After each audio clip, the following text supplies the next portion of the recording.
ஹாய்ங்க. இன்னைக்கு மரவள்ளி கிழங்கு வச்சு தோசை சுடலாமா? இல்ல வடை சுடலாமான்னு சொல்லிட்டு எங்க மாமியார் வந்து கேட்டாங்க. நான் வந்து தோசை சொன்னேன். எங்க வீட்டுக்காரர் வந்து வடை சொன்னாங்க. நான் சொன்ன தோசைய விட்டுட்டாங்க.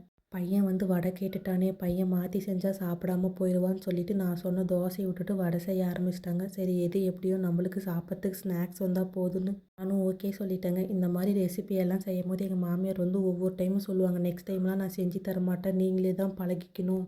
அப்படின்னு. ஆனா, ஒவ்வொரு டைமும் அதெல்லாம் மறந்துருவாங்க. செய்யும்போது நானே செஞ்சு குடுக்குறேன் அப்படின்னு சொல்லுவாங்க. நானும் நீங்க செஞ்சா தாங்கம்மா நல்லாயிருக்குன்னு ஒரு பிட்ட போட்டோம்னா, நாம செய்ற வேலையிலேருந்து தப்பிச்சுக்கலாங்க. சரி நம்ம கம்பெனி சீக்ரெட்லாம் சொன்னா, அடுத்த டைமு கதைய சொன்னா ஏமாற மாட்டாங்க. சரி நம்ம வடை சுடுறத பார்க்கலாங்க. வடை வந்து சுடும்போது இப்படி சுடணும், அப்படி சுடணும்னு சொல்லிட்டே செஞ்சுட்டு இருந்தாங்க. இதுதான் வடைக்கு கரெக்டான பக்குவமாங்க. இந்த மாரி கிறிஸ்பியா மொறு மொறுன்னு வரணும்னா கரெக்டான பக்குவத்துல எடுக்கணும்னு சொல்லிட்டு இருந்தாங்க. நாம ஒரே பொருள வச்சு ஒரே மாரி செய்யறதுக்கு இந்த மாரி டிஃப்ரெண்ட்டா எதா செஞ்சு குடுத்தா செய்றவங்களுக்கும் ரொம்ப பிடிக்கும், சாப்பிட்றவங்களுக்கும் ரொம்ப பிடிக்கும். 2 வடைய எடுத்துட்டு போய் பாப்பாட்ட குடுத்து சாப்பிட்டு பார்க்க சொன்னா, பாப்பாவும் சாப்பிட்டுட்டு சூப்பரா இருக்குங்கம்மான்னு சொன்னாங்க.